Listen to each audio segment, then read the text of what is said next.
తాళి ఎదురింటి మహిళకు కట్టి పక్కింటి మహిళ మెడకేసి చూశాడు. ఆమె మెడ బోసిగా ఉండి తాళి లేదని తెలిసి ఓ ఉరితాడుతో తాళి కట్టాడు. అయితే ఆ మెడే అతన్ని 7 ఉచ్చలో లెక్క పెట్టించింది. ముక్కలైన శరీరంతోనే తనను మర్డర్ చేసిన వాడిని పట్టించింది. అది మహారాష్ట్ర అమరావతిలోని చెందూర్ రైల్వే స్టేషన్. అక్కడ ఓ మహిళా శవం 8 ముక్కలై చెల్లాచెదురుగా పడి ఉంది. రైల్వే ట్రాక్ మొత్తం రక్తమే. ఆ రైల్వే ట్రాక్ చుట్టుపక్కల మొత్తం మనిషి మాంసపు ముక్కలే.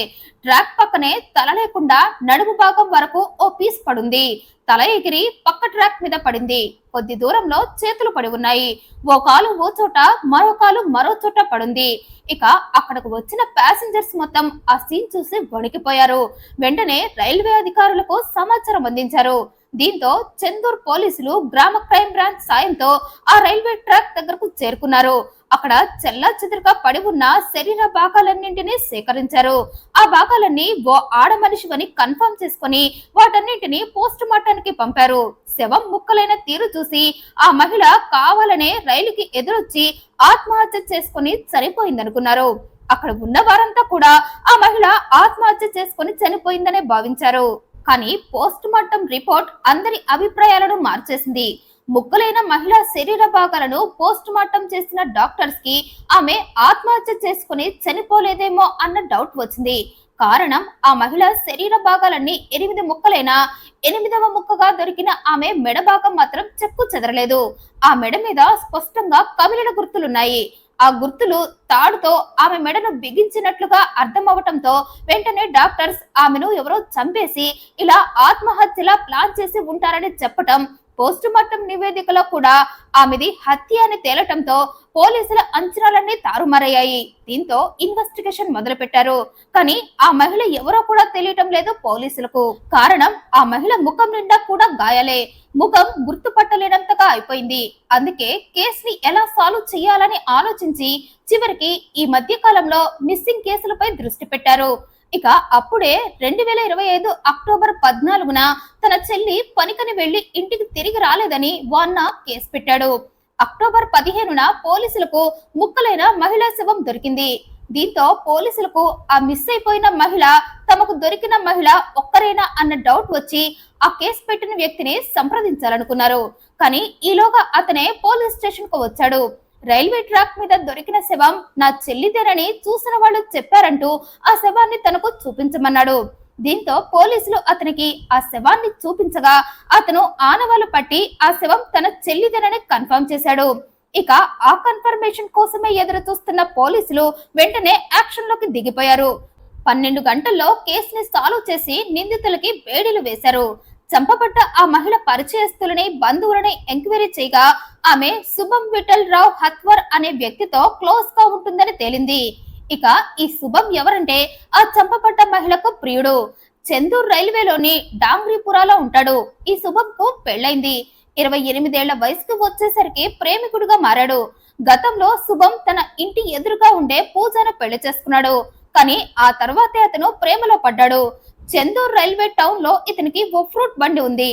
ఆ షాప్ కి పక్కనే ఈ చనిపోయిన మహిళ తన పిల్లలతో కలిసి అన్న ఇంట్లో ఉంటుంది. భర్తతో విభేదాల కారణంగా అతని నుండి విడిపోయింది. అతని ప్రవర్తన నచ్చలేదని అతను కట్టిన తాళిని తెంపేసుకుని పిల్లలతో అన్న ఇంటికి వచ్చి ఉంటుంది. అప్పటి నుండి ఆ ఇంట్లోనే ఉంటూ ఓ బట్టల షాప్ లో సేల్స్ గర్ల్ గా పనిచేస్తుంది. ఇక ఆ పరిసర ప్రాంతాలలోనే షాప్ నడుపుతున్న శుభం ఆమె గురించి మొత్తం ఎంక్వైరీ చేశాడు.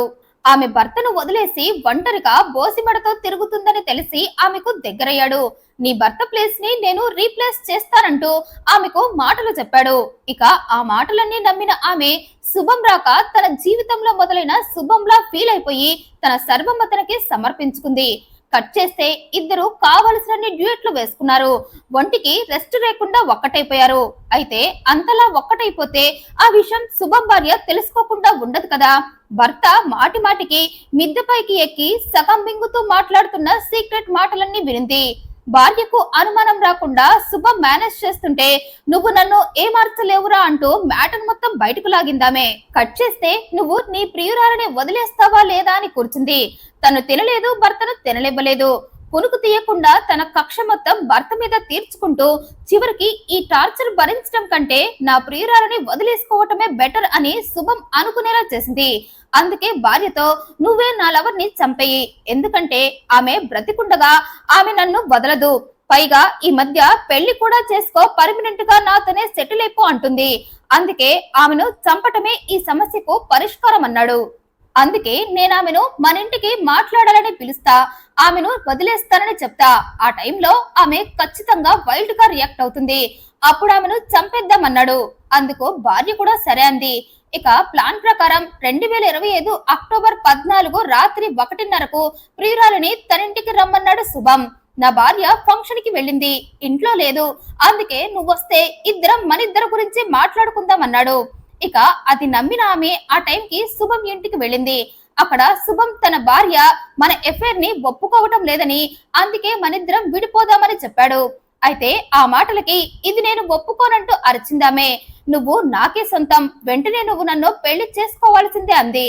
ఇక అక్కడే మూల నక్కుని అంతా వింటున్న పూజ బయటకొచ్చింది. ఈలోగా భర్త సైగ చేశాడు. వెంటనే పక్కన రెడీగా పెట్టుకున్న తాడు తీసుకుని దాన్ని ప్రియురాలి మెడకు చుట్టి మరో కొసను పూజకిచ్చాడు. ఇక ఆ తాడు పట్టుకున్న పూజ దానిపై తన బలమంతా ఉపయోగించి గట్టిగా లాగింది. మరోవైపు భర్త కూడా తాడుని బిగించి పట్టుకోవటంతో ఆమెకు ఊపిరాడక చనిపోయింది.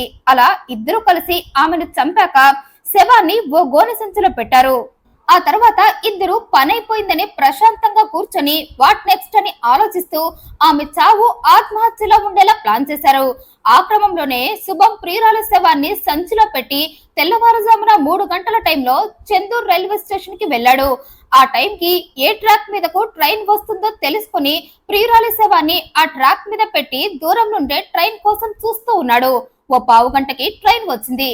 ప్రియురాలు శవాన్ని కుద్దేసి ఆ ట్రైన్ వెళ్లటం కళ్ళారా చూసి కడుపు నిండిపోయింది శుభంకు.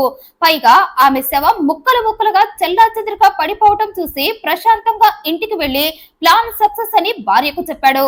అయితే అక్టోబర్ 15న చెల్లా చెదురైన ఆ ముక్కల్ని చూసి ఆమె మెడ భాగం అస్సలు చెదిరిపోకుండా ఉండటంతో ఆమె మెడ మీద కవిరణ గుర్తుల ఆధారంగా అది హత్య అని తేల్చి నిందితుల్ని అరెస్టు చేశారు పోలీసులు.